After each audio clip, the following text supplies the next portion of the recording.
Thank you for coming on the podcast, Kardi.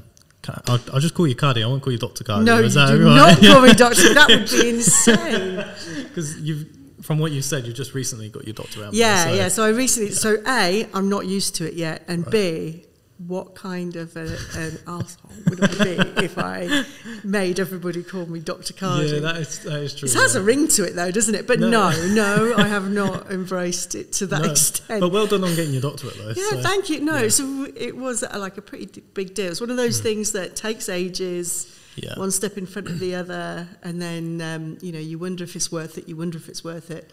And then one day you get it, and it feels good. Yeah, great. Yeah, great. So I kind of want to just allow you to introduce yourself to the viewers and stuff, and like who you are and what you do, and just everything about you, your whole bio. Okay, right. So my day job is that I teach digital marketing. So I'm one of the marketing lecturers at the University of Northampton. Mostly look after a master's course in digital marketing. So I teach, all sorts of digital stuff. So I'm also a researcher there. So I do research in social media. But my other thing, which means a lot to me, is my business, Fridge Street. So that's an illustration business. And I've been drawing the buildings of Northampton for about 5 years. And the illustrations I then put onto merchandise. So it's a bit like, it's as if we were a tourist destination. It's the stuff you would get in the gift shop. So it's fridge magnets, it's aprons, it's tea towels, it's mugs, but they're all Northampton buildings, which amuses me. And I just really like drawing the buildings. I'm up to about, because I drew you, right? Yeah, as I'll show to the viewers, like this little cool thing that we've got now is on our fridge. So I think you're about number 364. Wow. Not to make you not feel special. No, that's really cool. The amount so of that's buildings that you've illustrated. 365 days in the year. Oh my God, there you go. Got one now you for just every got day. one more. So yeah. So whoever's next gets to be one for every day of the year. Yeah. So I've been doing that, and actually that business. It brought me into contact with a lot of people in Northampton, and it's a lot of fun. Yeah, absolutely. No, I think it's great what you're doing, and thanks for introducing yourself, by the way. And I want to say thank you for the magnet, because these are absolutely cool. Like, what you're doing with these is just absolutely amazing. Like, there's like a few places that we're seeing, like McGee Street Bakery. I went in there the other day and I saw one of your magnets. I was like, I was showing my girlfriend. I was like, who does this?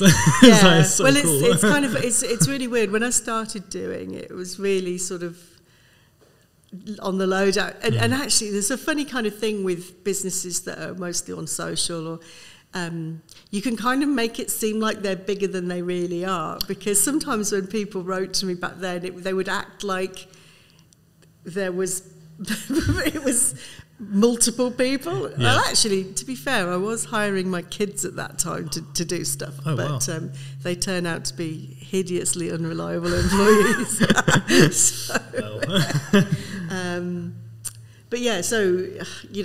It's only kind of more recently that I've spoken about it very much. Okay, I guess it's like it's been going for 5 years. I guess it's a thing. Yeah, no, absolutely, and you've done really well from it, and I think it's like really great, like what you're doing.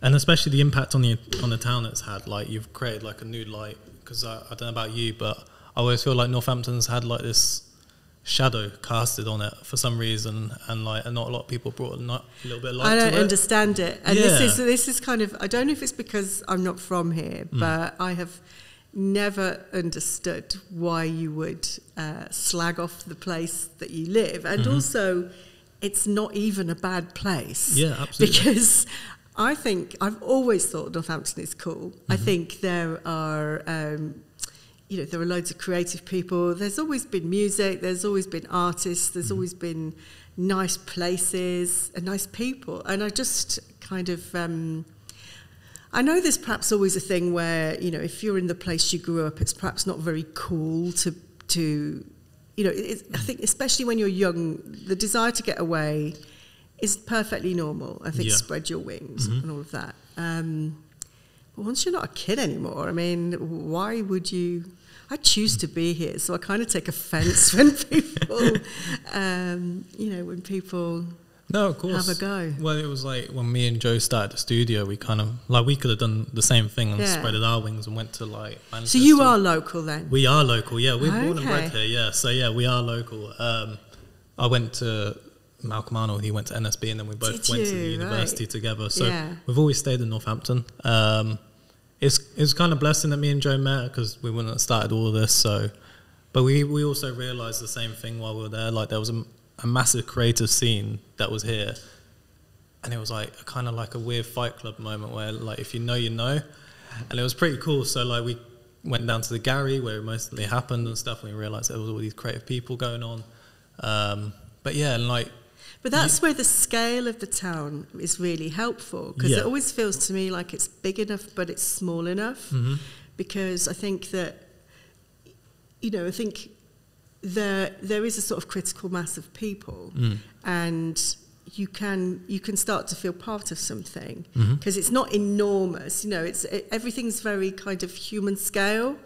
So I feel like, we just had a chat, didn't we, about who you'd had in on your podcast, and several of them were people that I knew, and I do feel like it's a human scale enough town for you to get to know the people in it. Yeah, it's definitely that small world kind of like aspect to it. I get, like, especially with Northampton, like, there's so many people I've met and I'm there like, oh, okay, you know this person, and it's not like you link up on social media and it shows who you're mutual with. Like, you'd guarantee to know who they are from somewhere down the line.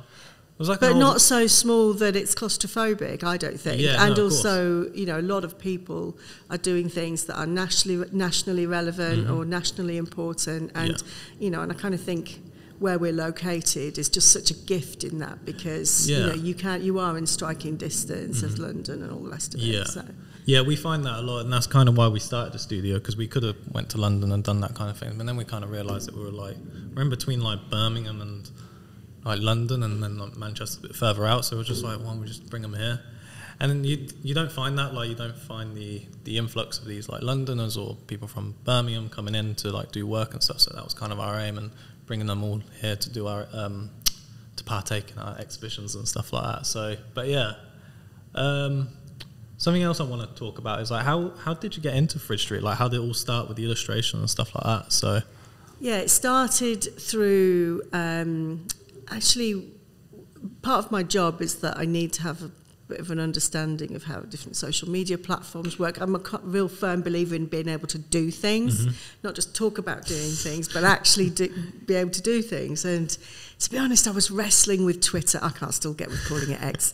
So I couldn't really see the point of it. I kind of, the first few times I'd set up a Twitter account and I'd sort of gone, oh, God, I'm not really interested in what a Kardashian has for breakfast. So I kind of didn't understand how I was meant to be remotely interested in it. But then one summer I came across Drawing August, which is one of these hashtag kind of things where, it's like an event. And the idea is that you do a drawing every day throughout August. You post it, use the hashtag, and you get quite a lot of engagement from it. And so two things happened. It made me draw a lot, but also I kind of had this really nice experience with the community, some good feedback. So started drawing every August, which actually, because I'm a lecturer, August is a time when I can draw all the time. Course, so it was really giving me a nudge in terms of my practice, in terms of, because I'm not a trained artist, so trying to carve out the time to actually do the drawing or find a reason to do my art. It helped with all of that. And so I started drawing and went on a city break with my dad, did some drawing there. And then when I came back from that city break, I carried on drawing in Northampton. And because I kind of got into drawing buildings, I started drawing the town, which I had never previously done. Yeah, right. And then around the same time, Vintage Guru set up. So that's a shop that has multiple retailers in it. Yeah. And the other thing that had been happening while I'd been doing Drawing August is because I was posting stuff. People were asking to buy my work, right? Which was a kind of new thing for me. So I was kind of doing a few informal kind of trades and selling bits and pieces. using PayPal and what have you. But actually, I kind of started to think I might be able to sell a bit of work, which I did in Vintage Guru. But the turning point really was one of my colleagues suggested that I made these pictures of town into magnets and make them collectible, which I thought was ridiculous, but then thought, well, why not? And honestly, it's been the best thing, the best thing, just because the whole concept of people being able to make a street of places that mean something to them, because that's the kind of what you make, if you have, your favourite pub or the place you went to school or where your kids were born or where you got you can make a little street. Yeah, it's a conjure up of memories and being proud of where you're from and stuff like that. Yeah, or something that's significant. One of the coolest things during lockdown, lockdown was really a pivotal moment for my business actually, but people were gifting them to each other. So people were gifting nightclubs to each other and going, really? Can't wait till we can go, can't wait till we can go clubbing again. And, they were using it as, because ultimately, I hope people like my drawings, but it's the places. People have love for the places, and it's a vehicle by which people can express that. So whether it's, oh, look, here's my business, or hey, this is a place that means something to you and me. That's a lovely thing. Yeah, of course, yeah. And from your work, I find you've got a style in mind as well. It's very two-dimensional what you do as well. It's not like you ain't got the classic three-dimensional illustration. Well, that was completely. I'm sure there's some artists that they reckon the only way he was able to do this sort of futuristic stuff was because he couldn't see very well. Literally, I have always been really rubbish at buildings, just because I can't really be bothered with all of the angles and everything. But actually, I started drawing really loosely, and realising that you don't have to sit there with a ruler. You can just kind of make that roof be as wonky, because actually it's not a photograph. Yeah, some people do that really super precise type of drawing, but even now I finish my drawings in Photoshop, and I could make the lines. I could do it all in Photoshop if I wanted. Yeah.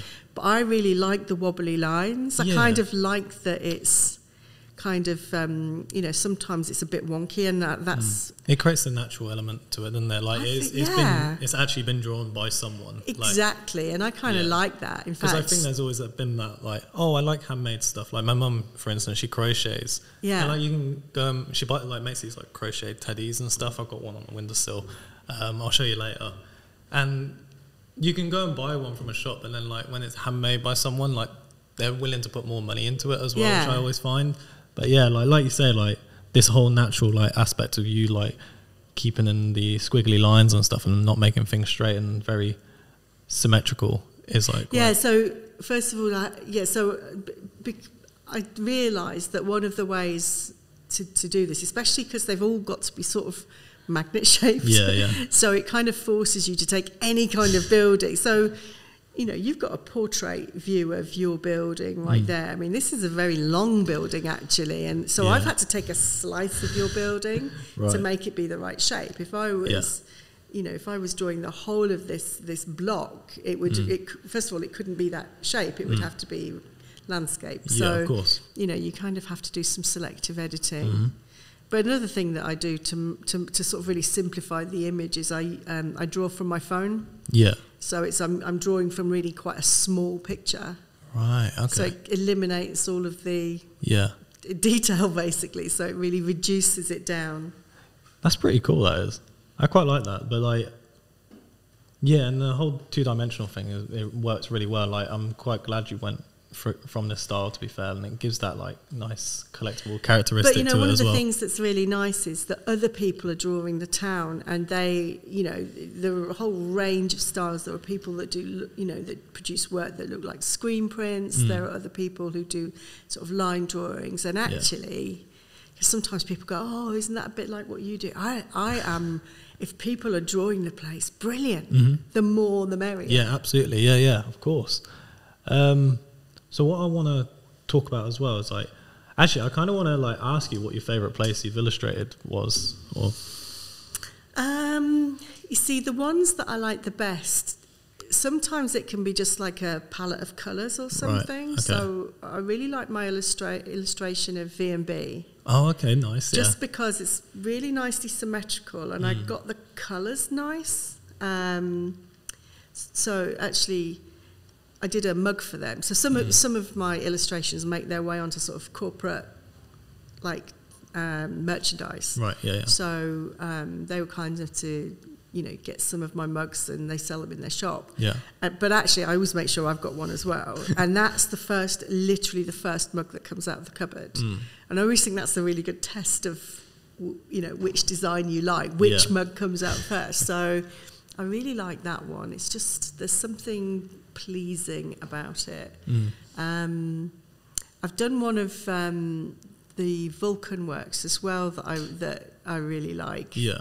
Because that's got a nice like barn door kind of. It has, but also it's got the windows have got quite a lot of windows in this town. I know I'm getting really geeky now. No, it's fine. Quite a lot of windows in this town have got this moulding over them, and it kind of makes it look like they've got eyebrows. Yeah. Okay. So the lab has got incredible eyebrows, but and the Vulcan works, all of the buildings, all the way along the windows have got these really good eyebrows. No, of course.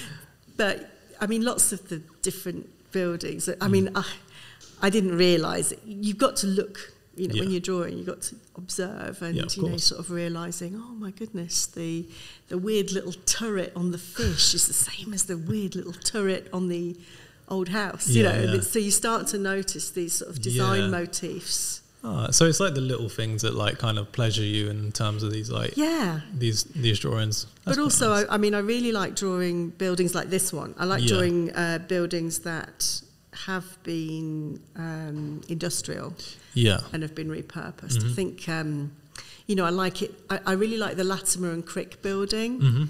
So that's a building. It must have been I think it was some sort of grain store or something, and it's got this really weird little bit that like a wooden box that sticks out. Right, it's like a gantry that they presumably used to load grain in the past, and it's also got the name on the side of the building. Granary, so got so it's got this really big sort of sign writing on it. So that's one of my favourites. Okay, that's pretty. So I've got these little pet ones. Yeah. They just like and some of them are I really like the I call it the Swiss house. It's a little building down by Morrison's. It looks, I think it might have been a railway junction, but it looks like a Swiss chalet. Okay. So it's just tucked away. I don't even know what it is, but that's one of my favourites. No, nice. I like the boats. Oh my goodness, I've drawn quite a few canal boats as well. Oh, they're not magnets, so I've some of the places that my images turn up are on gift wrap and bags, and I did a little phase of doing some of the stuff to celebrate the Grand Union Canal. Oh, okay, that's pretty cool. And it's quite funny because obviously you work at the uni and you're right next to the canal as well. So exactly. So I can't escape the boats, but I quite like those as well. It's really weird because once stuff's in print or on the wall, it kind of stops being mine in a weird kind of way. So normally if I do a drawing or a painting, the flaws in it, and so therefore maybe you're not like this because I know you're a creative person too, but I quite quickly come to hate things, or I know things that are wrong with. Yeah, you become a self-critic, don't you? So I don't normally love my own work, if you see what I mean, because as soon as the paint's dry, I'm like, No, I get that, yeah. There's her eyes are a bit far apart, if I'm drawing a person. But there's something really weird about when it makes it onto another, for me, once it's on a product, it's kind of one step removed, so I can appreciate it differently. Right. Okay, no, it's almost like it's out in the wild, and I can enjoy it. Yeah, no, I get that. Like, I'm quite the same. I'm quite self-critical about my work until I put it out as like an exhibition, or like I just show it to Joe or something. He goes, that's really cool, and I'm like, wait, you think? And I'm like, you need the external validation a little bit. It's always like that case, and then I'm like, okay, if he thinks it's cool, I should probably think it's really good. So, but no. Let's hope Joe's not lying through his teeth. Wow. But yeah, and I also want to talk about the future of Fridge Street and where it's going, because I remember when you did your talk, you spoke about accessibility and representation and stuff like that. Can we like talk more into that as well? Yeah. So in terms of what's happening with Fridge Street, I mean, because what I do is I draw once and then I reproduce the work. So because I digitize the images, it means that, you know, I've got these 360 odd drawings, and now I can just use them. So each time I want to make new product, I can do reprints, and so in a way it kind of ticks along. Yeah. So you know, I sell out of the museum shop and out of Vintage Guru and Delaprey Abbey, and that is fine. I kind of happy with that sort of retail thing. I'm not empire building. I don't want this to be my day job. Okay. I am really happy with the scale it's at. Yeah. I don't really want to do this in another town. So perfectly happy just doing that. I'll probably bring new products along. So what I did last year, I did a very big illustration. Well, it's like a big mural down at the university. So it was 3 meters by 10 meters, which was the first time I'd done like a really big installation. And talking about representation, I had... I peopled it. so this was it wasn't the first time I'd put people into my illustration, because I did a jigsaw. I've done some jigsaw puzzles in the past, which have got people in as well. Yeah. But it had a lot more people in than I had to draw loads more people. Yeah. And I really liked making sure that there was lots of different types of people represented, but also that it felt like our town. Right, yeah. So I put quite a lot of effort into trying to make sure that, you know, whether it's ethnicity, whether it's age, whether it's ability, whether it's just the way people dress, I wanted it to be, feel like our town and our people. So I was drawing real people for that. But now I've got all of these people, I kind of want to do things with them. So, for example, one of the ways we use it now is I designed an I Spy game that you could play on the wall. Oh, okay. That's so when cool. school kids go into the university, they can play this game where they've got to. It's a bit like Where's Wally? Yeah. Of course. So they've got to spot different people. But one of the things we're able to do with that is. So one of them is different. All these different characters have got different professions, right? But we make sure that. So, for example, the police officer is female, and you know, so it, you know, the doctor, you know, whether it's an aspirational, any kind of job, it could be a male or a female. It could have, you know, different ethnicities. So it's kind of not just. You know, doctors don't have to be men. Yeah, of course. Do you know what I mean? Nurses don't have to be women. The typical. So we tried to do some subversive sort of stereotype busting in that game. Okay, that's pretty cool. I quite like that. I like it too. So, you know, I'd quite like to reuse some of my artworks. You know, I'd like to get that game or that in, you know, perhaps into some schools or something, or into some other places. Yeah, absolutely, yeah. But I haven't done anything about it, I'll be honest. So maybe it will. Because it's, you know, it's... so that was an opportunity that came along, and then, you see, I get excited about new things like that. Right. So, you know, for about a month, I was like, brilliant, let's design this massive thing, draw all these people, make a game, and... but I also get bored. So I'm not kind of massively interested in just doing that loads of times. So it depends what comes along. I might not do anything else, Alex. I might just draw every now and then and leave it at that. Or so I don't have... If you were expecting a plan for world domination, I'm afraid you're going to be disappointed. No, absolutely no. No, and I think it's great because I thought, like, with what you were showing with the accessibility and representation, I was like... Because we see that a lot in our studio when we have exhibitions. Yeah. We get everyone comes by, like even all these people on the wall, like they all have their own character. And I feel like it's not. They show it in their way by the way they dress and stuff like that. And I think it's really cool, and we're very accepting in how we like bring them all together. And most of these people we've worked with as well. Yeah. Like most of them are musicians as well, because they they like to look a certain way for the crowd and stuff. But like, yeah, no. And like what you were showing from that, and I was like, oh wow, this is like really cool. And it's quite similar to like what we see in the studio. And but it's nice also thinking about it, isn't it? Yeah. So for example, I bet I'm older than a lot of the people you've spoken to already. So well done for your age diversity. But that's an interesting thing, isn't it? Because we've all got, you know, especially the networks, you know, we probably tend to find we know more people that are a bit like us. So I think that when you realise that, you can kind of lean into trying to either understand how we are actually different anyway, even, you know, because you can't tell from just looking at us of course.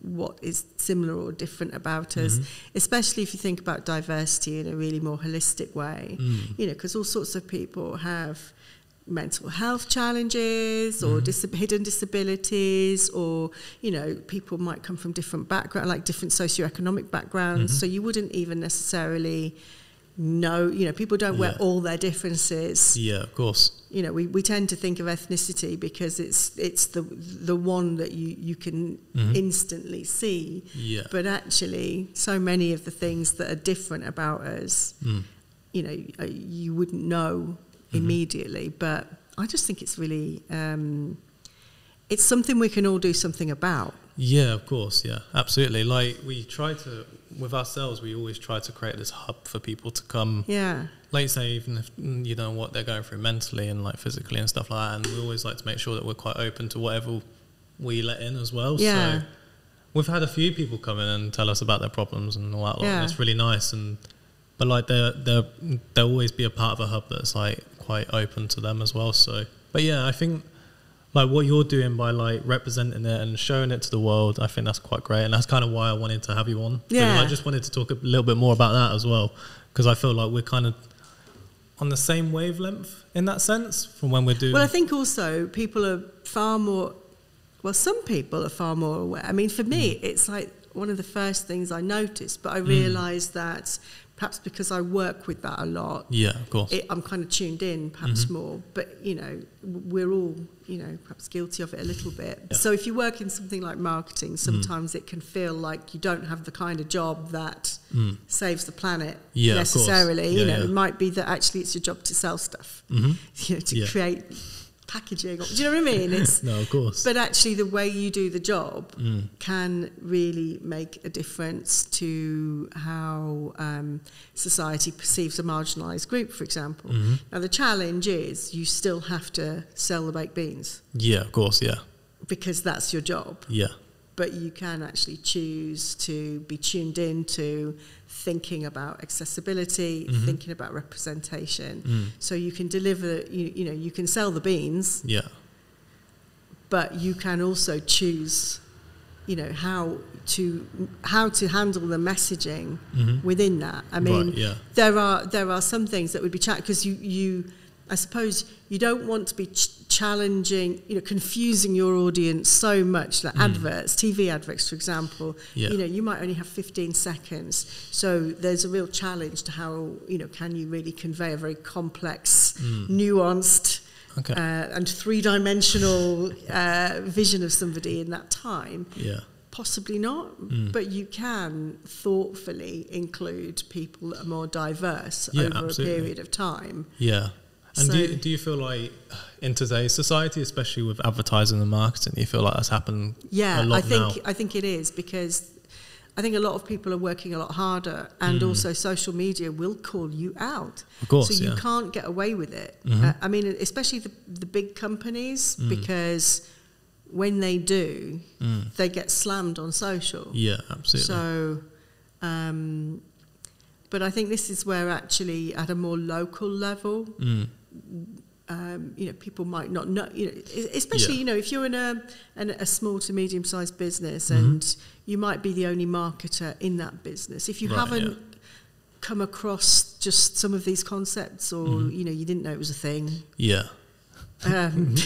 You should. Well, yeah, but if interestingly, so diversity and inclusion is, I've just written a module on this into the new digital marketing master's degree. But not only there isn't a textbook on it, and it isn't in any of the other courses. Right, okay. So you might kind of go, well, of course. Yeah. And it will get mentioned, but it's not as front and center. It's not normally as front and center as it needs to be. Wow, okay. So shocking, right? That is really shocking, because I would have thought, with the way things are moving at a rapid pace now, you would have thought that a lot of universities would be on top of that.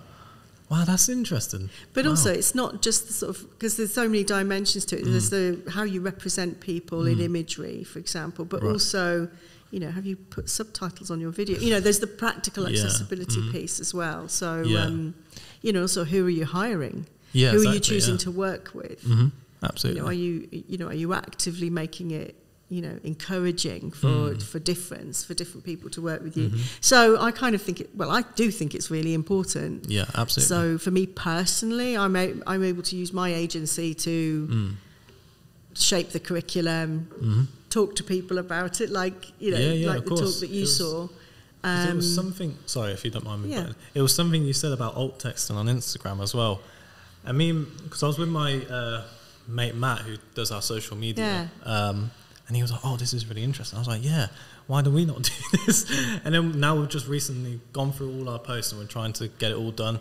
It's taken a little while, to be fair. But like, it is a bit time consuming. And I think that's where, you know, quite often you might think, I don't really know how many of my audience have a visual impairment, you know, so am I doing all of this for literally nobody? Yeah, of you know, course, because that's a little bit that you might be really reasonably thinking.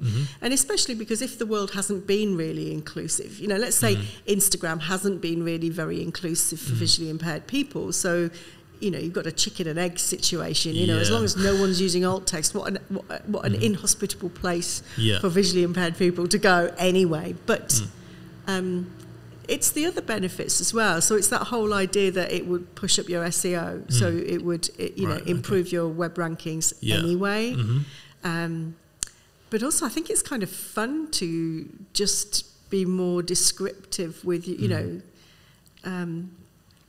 You know, I'm a human being, so I was putting decorative, you know, on my alt text for the long. You know, how do I just pass this test so that, you know, this algorithm thinks this has alt text, you know, so like just really rubbish descriptors, but I've tried really hard to stop doing, and it gets quicker because you get used to it. You get used to describing images. Yeah, cool. Because the thing is, we found this little hack that we did as well, which we used ChatGPT. I don't know if you've used ChatGPT before. All the time. Get me started on AI. Oh, mate, it's amazing, yeah, isn't it? It's brilliant, yeah. So we started using ChatGPT to do our alt texting for images, but you can only do so many images a day. Hence why it's taken so long. Oh, right. Do you got Chat 4 then? Yeah. So I was going to say, I've only got the free one, so I don't think you can upload images as well. But no, it's been a godsend, an absolute godsend. So we use it for that, and then what else do we use it for? I mean, it does let you, I mean, depending on what platform you're using, very often it'll let you use Google, let Google describe it for you, for example. But I like the way, and I didn't know this until I found out about the RNIB contest that they're doing at the Cannes Festival of Creativity. I didn't sort of realise that you can not only describe what's in an image, but you can also give the context. So you can kind of explain why. So you don't just do a literal, you know, here is a, here is a picture of a doorway. Yeah, you kind of do a story, don't you? Yeah, right. Yeah. Okay. So I kind of think it's it makes you think about the image differently as well. Because if you think about when you look at an image, hey, photography person, when you look at an image, there's so much symbolism that you're interpreting on a really subliminal level. Yeah, so you know, we've all got, you know, we all understand signs and symbols and interpret them. Yeah, of course, yeah. But of course, if you are doing you're doing that alt text job, it kind of forces you to think about the image you've taken and stuff. You know, is that just a picture of a flower, or is it symbolising love? It maybe makes you do a bit more of a job of interpreting. And I think when you go through that step, it might help you in all sorts of ways. So some people might not have the same frame of reference for imagery, and it might just, even if English wasn't your first language, for example, you might not interpret an image the same way. So it just kind of makes you think just differently about... There's this model of communication that basically says when we communicate, whether it's in words or in images, the person who's trying to initiate the communication turns what's in their head into either words or pictures. Right, okay. But then the person that's receiving the image needs to decode it. Okay. So at the moment I'm encoding my thoughts into words. And sounds, and you luckily you're not hard of hearing, I assume. You are able to pick up the sounds. And because we speak the same language, you're able to decode it into. So you're able to take the thought from my head and it gets into your head. Of course. It's mind blowing if you think about it. That is so complicated. Yeah, it's a. Isn't Have you it? ever watched that? What's the movie called? Like the animation movie, like Inside Out. It kind of just reminds me of that. Exactly. Just these like floods of emotion, and like why we feel in this way. So that's what happens with imagery as well. So if I choose to craft an image either through a camera, and show it to you, I'm expecting you to interpret that image with your eyes and. Yeah, but part of it's through your eyes, and part of it's through whatever symbol it's trying. Anyway, just this. Forgive me, Alex. Realise I'm digressing, but I just think this whole idea of how we communicate with each other it's just really interesting. And since if you think about how recently it's been that communication has been through the internet or social. Well, it's like gotten to the point where we're doing stuff like this now. Do you know what I mean? Like with communication and interacting with each other and so forth. So like, it's like before you would just have a normal conversation down the pub. I mean, even 50 years ago, none of these things would be things we'd be able to do. Exactly, yeah. So yeah, it's a mind-boggling world that we live in, where conversations are no longer private and they're something to everyone. But it's quite interesting. So I just think in terms of human beings and evolution, all of this stuff is.